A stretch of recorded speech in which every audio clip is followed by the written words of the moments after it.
നമസ്കാരം, പുതിയൊരു വീഡിയോയിലേക്ക് എല്ലാവർക്കും സ്വാഗതം. ഇന്ന് നമ്മൾ സംസാരിക്കാൻ പോകുന്നത് റുമറ്റോയിഡ് ആർത്രൈറ്റിസിനെ കുറിച്ചാണ്. ആമവാദം അല്ലെങ്കിൽ രക്തവാദം എന്നൊക്കെയുള്ള പേരുകളിൽ അറിയപ്പെടുന്ന അസുഖമാണ് റുമറ്റോയിഡ് ആർത്രൈറ്റിസ് എന്ന് പറയുന്നത്.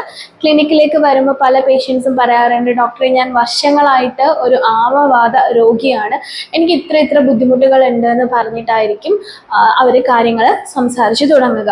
അപ്പോൾ എന്താണ് ഈ റുമറ്റോയിഡ് ആർത്രൈറ്റിസ് എന്ന് പറഞ്ഞാൽ, നമുക്ക് സാധാരണ ഒരു കൺസെപ്റ്റ് ഉണ്ട്, വയസ്സായ ആൾക്കാർക്ക് മാത്രമാണ് ഈ എല്ലിന് തേയ്മാനം അല്ലെങ്കിൽ വാത രോഗങ്ങളൊക്കെ ഉണ്ടാവുക എന്നുള്ളത്.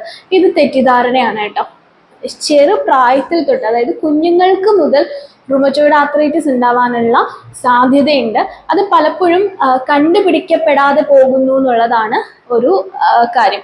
ഇത് ശരിക്കും എന്താണ് ഇതെന്ന് വെച്ചാൽ, റുമറ്റോയിഡ് ആർത്രൈറ്റിസ് എന്ന് പറയുമ്പോൾ നമ്മുടെ ഇമ്മ്യൂൺ സിസ്റ്റം, നമ്മുടെ രോഗപ്രതിരോധ ശേഷി ഉണ്ടാക്കുന്ന നമ്മുടെ ശരീരത്തിലെ ഇമ്മ്യൂൺ സിസ്റ്റം നമ്മുടെ ശരീരത്തിനെതിരെ തന്നെ പ്രവർത്തിക്കുന്ന ഒരു അസുഖമാണ്. ഓട്ടോ ഇമ്മ്യൂൺ ഡിസീസ് കാറ്റഗറിയിൽ വരുന്നതാണ് റുമറ്റോയിഡ് ആർത്രൈറ്റിസ് എന്ന് പറയുന്നത്.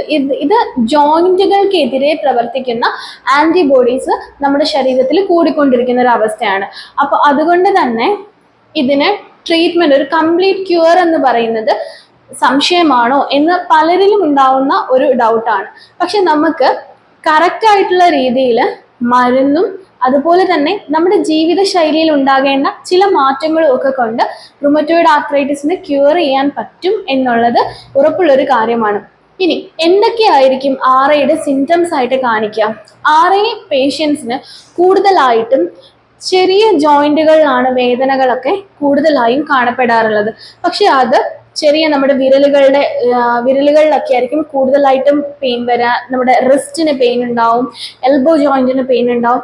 എന്ന് വെച്ചിട്ട് വലിയ ജോയിന്റുകൾക്ക് പെയിൻ വരില്ല എന്നല്ല, വലിയ ജോയിന്റുകൾക്കും ഏത് ജോയിന്റുകൾക്ക് വേണമെങ്കിലും RA ബാധിക്കാം. പക്ഷെ തുടക്കത്തിൽ കൂടുതലായും ചെറിയ ജോയിന്റ്സിനായിരിക്കും കണ്ടുവരിക എന്നുള്ളതാണ്.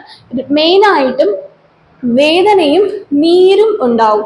അപ്പോൾ ഈ നീർക്കെട്ട് അങ്ങനെ നിൽക്കുന്നതിൻ്റെ ഫലമായിട്ട് അവിടെയുള്ള കാർട്ടിലേജസിന് ക്ഷതമുണ്ടാക്കുകയും അതുവഴി തേയ്മാനത്തിലേക്ക് നയിക്കുകയും പേഷ്യൻസിന് അവിടെ ഒരു വീക്ക്നെസ്സും നല്ല തരിപ്പും നല്ല വേദനയും ഒക്കെ ഉണ്ടാവാനുള്ളൊരു സാഹചര്യം ഉണ്ടാവും.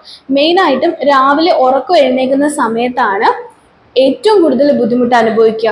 കുറച്ച് നേരത്തേക്ക് കൈ അങ്ങനെ മരവിച്ചിരിക്കുന്ന ഒരു അവസ്ഥ പേഷ്യൻ്റ് പറയും. നല്ല പെയിനായിട്ട് പ്രസന്റ് ചെയ്യാറുണ്ട്, ഒന്നും ചെയ്യാൻ പറ്റുന്നില്ല. സ്ത്രീകൾക്കാണ് പുരുഷന്മാരെക്കാൾ കൂടുതൽ RA കേസുകൾ ഉണ്ടാവുന്നത്. പുരുഷന്മാർക്ക് വരില്ല എന്നല്ല, എങ്കിലും സ്ത്രീകളാണ് മുന്നിൽ. അപ്പോൾ അടുക്കളയിലൊക്കെ പോയിട്ട് കത്തിയെടുക്കുന്ന സമയം, അല്ലെങ്കിൽ അരിയാൻ എടുക്കുന്ന സമയത്തൊക്കെ കുറേ നേരത്തേക്ക് ഇവർക്ക് പറ്റില്ല, അസഹനീയമായ വേദന അനുഭവപ്പെടാം. അത് കുറച്ച് നേരം മൂവ്മെന്റ്സ് കൊടുത്ത് വരുമ്പോഴാണ് ആ വേദനയൊക്കെ ഒന്ന് കുറഞ്ഞിട്ട് പിന്നീട് ഇവർക്ക് കുറച്ച് സമാധാനമായിട്ട് ജോലി ചെയ്യാനായിട്ട് സാധിക്കുക. അതുപോലെ തന്നെയാണ് പുരുഷന്മാരുടെ കാര്യമാണെങ്കിൽ രാവിലെ എഴുന്നേൽക്കുന്ന സമയത്ത് അതിഭീകരമായിട്ട് ജോയിന്റുകൾക്കൊക്കെ ഭയങ്കര ബുദ്ധിമുട്ട്, കിടക്കുന്നിടത്ത് നിന്ന് എണീക്കാൻ പറ്റാത്ത അവസ്ഥ, ഇങ്ങനെയൊക്കെ ഉണ്ടാവാനുള്ള സാധ്യത വളരെയധികം കൂടുതലാണ്. നമുക്ക് RA ഡയഗ്നോസ് ചെയ്യാനായിട്ട് ഒരുപാട് മെത്തേഡ്സ് ഉണ്ട്. ഈ പറയുന്ന സിംറ്റംസ് ഒക്കെ ഉണ്ടാകുന്ന അവസരത്തിൽ നമ്മൾ ഡോക്ടറെ കാണുന്ന സമയത്ത് ഡോക്ടർ നിങ്ങളെ പരിശോധിച്ചതിന് ശേഷം ചില ബ്ലഡ് ടെസ്റ്റുകൾക്കും വേണ്ടി വന്നാൽ അൾട്രാസൗണ്ടോ MRI പോലെയുള്ള ടെസ്റ്റുകളൊക്കെ നിർദ്ദേശിക്കും. ബ്ലഡിൽ നമുക്ക് RA ഫാക്ടർ, റുമറ്റോയിഡ് ആർത്രൈറ്റിസ് ഫാക്ടറും അതുപോലെ തന്നെ anti-CCP എന്ന് പറയുന്ന ബ്ലഡ് ടെസ്റ്റുകളൊക്കെ ഉണ്ട് ഇതിൻ്റെ കൺഫർമേഷന് വേണ്ടിയിട്ട്. അപ്പോൾ അതൊക്കെ ചെയ്ത് കഴിഞ്ഞാൽ നമുക്കിത് RA ആണോ എന്ന് കറക്റ്റായിട്ട് മനസ്സിലാക്കി എടുക്കാനായിട്ട് സാധിക്കും. ചില കേസുകളിൽ ബ്ലഡിൽ RA നെഗറ്റീവ് ആയിരിക്കുകയും എന്നാൽ പേഷ്യൻറ്റിന് ശരിക്കും RA തന്നെ ഡെവലപ്പായി വരാനുള്ളൊരു സാധ്യതയും ഉണ്ട്. അപ്പോൾ കറക്റ്റായിട്ടൊരു ഡോക്ടറിൻ്റെ നിർദ്ദേശപ്രകാരം മാത്രം നിങ്ങളൊരു ഡയഗ്നോസിസിൽ എത്തുക. എന്നിട്ട് മാത്രം സ്വന്തമായിട്ടൊരു ആമവാദ രോഗിയാണ് എന്നൊക്കെ പ്രഖ്യാപിക്കാനും അതിന് വേണ്ടിയിട്ടുള്ള സ്വയം ചികിത്സയൊക്കെ നടത്താതിരിക്കാനും ഒക്കെ ആയിട്ട് നിങ്ങൾ തീർച്ചയായിട്ടും ശ്രദ്ധിക്കണം. പിന്നെ നമ്മുടെ ലൈഫ് സ്റ്റൈൽ മോഡിഫിക്കേഷൻ എന്ന് പറയുമ്പോൾ വെയിറ്റ് അധികമായി കൂടുന്നത് ആറേക്ക് അത്ര നല്ലതല്ല. സോ ഒബസിറ്റി നമ്മൾ കൺട്രോൾ ചെയ്യാനായിട്ട് ശ്രമിക്കുക. അതുപോലെയാണ് പുരുഷന്മാരിൽ സ്മോക്കിംഗ്, അത് സ്ത്രീകളായാലും ശരി തന്നെ, പുകവലി ആറേക്ക് ഭയങ്കരമായിട്ടുള്ള ബുദ്ധിമുട്ടുണ്ടാക്കുന്ന ഒരു കാര്യമാണ്. അതിപ്പോൾ വീട്ടിലുള്ള ആരെങ്കിലും പുക വലിച്ചാലും മതി, അതിൻ്റെ പുക തൊട്ടടുത്തിരിക്കുന്ന ആൾക്കാർക്കും ബുദ്ധിമുട്ടുണ്ടാക്കുന്നതാണ്. സ്മോക്കിംഗ് ഒരു ആറേ പേഷ്യൻ്റ് വീട്ടിലുണ്ടെങ്കിൽ തീർച്ചയായിട്ടും അവോയ്ഡ് ചെയ്യേണ്ട ഒരു കാര്യമാണ്. പിന്നീട് ശ്രദ്ധിക്കേണ്ടത് ഓവറായിട്ടുള്ള ജങ്ക് ഫുഡ്സ് ഒക്കെ കഴിക്കുന്നത് നമ്മുടെ ബോഡിയിൽ ഫ്രീ റാഡിക്കൽസ് കൂടിക്കൊണ്ടിരിക്കാനേ ഹെൽപ്പ് ചെയ്യുള്ളൂ. ആദ്യം തന്നെ പറഞ്ഞല്ലോ, ഇതൊരു ഓട്ടോ ഇമ്മ്യൂൺ ഡിസീസാണ്. അതുകൊണ്ട് തന്നെ നമ്മുടെ രോഗപ്രതിരോധ ശേഷി മെച്ചപ്പെടുത്തേണ്ട ആവശ്യകതയുണ്ട്. പുറത്തുനിന്നുള്ള ജങ്ക് ഫുഡ്സ് എല്ലാം കംപ്ലീറ്റ് ആയിട്ട് അവോയ്ഡ് ചെയ്യാനായിട്ട് എല്ലാവരും ശ്രദ്ധിക്കുക. അത് ശ്രദ്ധിച്ചുകൊണ്ട് ഒരു ഹെൽത്തി ലൈഫ് സ്റ്റൈൽ മെയിൻറ്റെയിൻ ചെയ്യുക. സ്ട്രെസ്സിന് ഒരു പങ്കുണ്ടോ ആറയിൽ?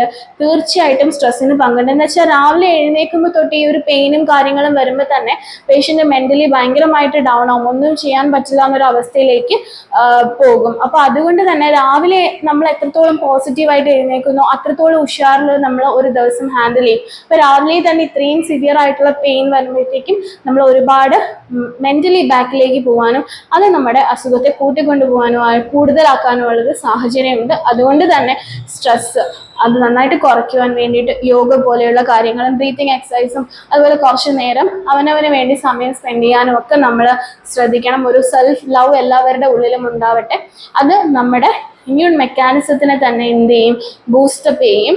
ഇതുപോലെയുള്ള രോഗങ്ങളിൽ നിന്ന് നമുക്ക് തീർച്ചയായിട്ടും രക്ഷ നേടാനായിട്ടും കഴിയും. ഹോമിയോപ്പതിയിൽ ഒരുപാട് നല്ല മെഡിസിൻസ് ഉണ്ട്. നമുക്ക് റുമറ്റോയിഡ് ആർത്രൈറ്റിസിനെ ഈ പറയും പോലെ നല്ല പോലെ കൺട്രോളിൽ കൊണ്ടുവന്ന് നമുക്ക് ക്യൂർ ആക്കി കൊടുക്കാൻ പറ്റുന്ന ഒരുപാട് നല്ല മെഡിസിൻസും ഉണ്ട്. പ്രോപ്പറായിട്ടൊരു ഡോക്ടറെ കണ്ട് തന്നെ അതിന് വേണ്ടുന്ന ട്രീറ്റ്മെൻറ്റും കാര്യങ്ങളും എല്ലാം ചെയ്യണമെന്ന് ഒരിക്കൽ കൂടി ഓർമ്മിപ്പിച്ചുകൊണ്ട് നമുക്ക് മറ്റൊരു ടോപ്പിക്കുമായിട്ട് വീണ്ടും കാണാം. അതുവരെ എല്ലാവർക്കും have A very good day.